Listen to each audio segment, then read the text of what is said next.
let's talk about who the people who frequent Value Village are and for what reasons they do so. Right? So the ones I wanted to focus on, I think it's difficult to say who, without any real data, who goes there the most and for what reason. But in my mind, the three most popular ones are people who like actually need the savings, right? Or they're just super financially conscious of what they're spending on what you might call like uh, fundamentals or the basics, kind of things like t-shirts, clothing for work, typically expensive jackets, even, or they'll read hands and stuff. So you would have this person as like the saver, say, right? And they will go to Value Village to find just deals on things that everybody needs for the household or say for work or just going out and about.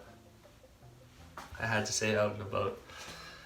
I would say the second most popular is, well, I feel like not that many people would watch this, but I would say it is the hipsters of the world, the kind of like the city kids or young adults who are looking to express themselves, don't necessarily find the products that they're looking for at a reasonable price in just standard like retail stores.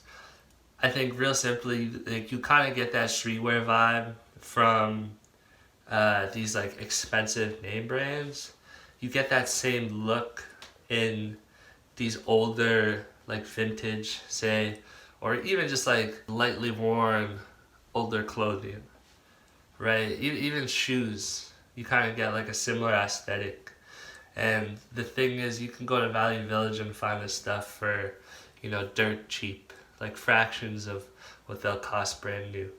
I think what's also tied into like little subsections of that type of person or persona are the person looking for like brand name items at a discount, which you can go to even like Winners or say Poshmark or the Real Real, I think it's called.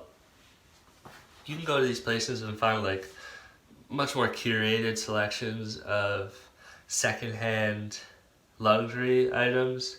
But the thing with those are they're less accessible in a way. Like, right, Poshmark or Real Real might be a better place to find more of these things, but I think it's difficult because Poshmark is solely online. Real Real has a couple locations, I think.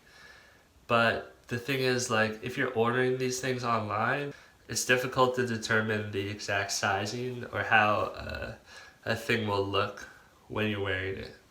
Whereas if you go to Value Village or any of these like in-store retail places, that's still like a very valuable piece of the shopping experience that those places bring you. On the other side of things, with say Facebook Marketplace or Kijiji slash Craigslist, right? They're basically the same thing. You have this whole new can of worms in the retail process or purchasing process where you have to, haggle on pricing and also on meeting on a time and place because they're not always willing to ship, right? So again, Value Village provides that value where you can just walk into the store and try things on. So the third person that I want to talk about, or third, say, persona of a shopper at Value Village is the reseller. And that's the most interesting one to me because these people are going into Value Village probably like on a regular basis along with some other retail stores or secondhand stores and looking to find deals on clothes that make sense for them to pick up and resell on different platforms like say Poshmark or Facebook Marketplace or Kijiji or Craigslist, one of those, right? So that was interesting because there's this two-sided thing where they have to go and discover and find and purchase, right? And then that's only half the battle. Like, they're not really looking just to wear it or to wear it at all. They're looking to resell that, right? So they have this